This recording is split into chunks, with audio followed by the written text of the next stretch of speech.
സർവകലാശാലകളിലെ സ്ഥിരം vice chancellor നിയമനത്തിൽ സമവായം വേണമെന്നാവശ്യപ്പെട്ട് മന്ത്രിമാർ ചാൻസലറായ ഗവർണറുമായി കൂടിക്കാഴ്ച നടത്തി. മുഖ്യമന്ത്രിയുടെ നിർദ്ദേശപ്രകാരം മന്ത്രിമാരായ P Rajeev, doctor R Bindu എന്നിവരാണ് രാജ്ഭവനിൽ എത്തി കൂടിക്കാഴ്ച നടത്തിയത്. അതേസമയം ഡിജിറ്റൽ സാങ്കേതിക സർവകലാശാലകളിലെ താൽക്കാലിക VC നിയമനം നിയമപരമാണെന്ന് ഗവർണർ മന്ത്രിമാരെ അറിയിച്ചു. സുപ്രീംകോടതി നിർദ്ദേശത്തിന്റെ അടിസ്ഥാനത്തിൽ സർവകലാശാലകളിലെ സ്ഥിരം VC നിയമനത്തിൽ സമവായം വേണമെന്നാവശ്യപ്പെട്ടാണ് മന്ത്രിമാർ വീണ്ടും ഗവർണറെ കണ്ടത്. കൂടിക്കാഴ്ച 1 മണിക്കൂർ 10 മിനിറ്റ് നീണ്ടുനിന്നു.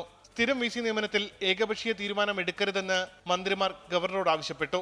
സമവായത്തിലൂടെ നിയമനം നടത്തണമെന്ന സുപ്രീംകോടതി നിർദ്ദേശം നടപ്പിലാക്കണമെന്ന സർക്കാർ നിലപാടും മന്ത്രിമാർ ഗവർണറെ അറിയിച്ചു.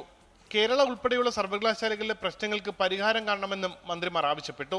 യഥാർത്ഥത്തിൽ സുപ്രീംകോടതി വിധി വരുന്നതിന് മുമ്പ് ചാൻസലറും ഗവൺമെന്റും തമ്മിലുള്ള ചർച്ചകൾ ആരംഭിച്ചിരുന്നു. ആ ചർച്ചകൾക്കിടയിലാണ് ആ വിധി വന്നത്.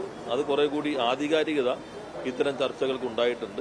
നമ്മുടെ സർവകലാശാല വിദ്യാഭ്യാസത്തെ മുന്നോട്ട് കൊണ്ടുപോകുന്നതിനാണ് സർക്കാർ ശ്രമിക്കുന്നത്. നിയമപരമായിട്ടും രീതിയിലുള്ള എല്ലാ ശ്രമങ്ങളും സർക്കാർ അതിന്റെ ഭാഗമായിട്ട് തുടരും.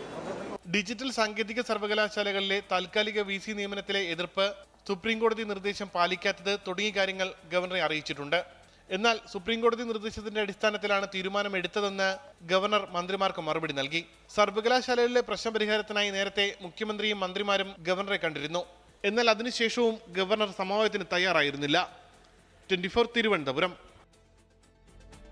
ലോകത്തെവിടെയായാലും ഏത് സമയത്തും 24 വാർത്തകളും ഓഗ്മെന്റഡ് റിയാലിറ്റി പാക്കേജുകളും എക്സ്പ്ലെയിനറുകളും വിശദമായി കാണാൻ ഞങ്ങളുടെ YouTube ചാനൽ നിങ്ങൾക്ക് സബ്സ്ക്രൈബ് ചെയ്യാം.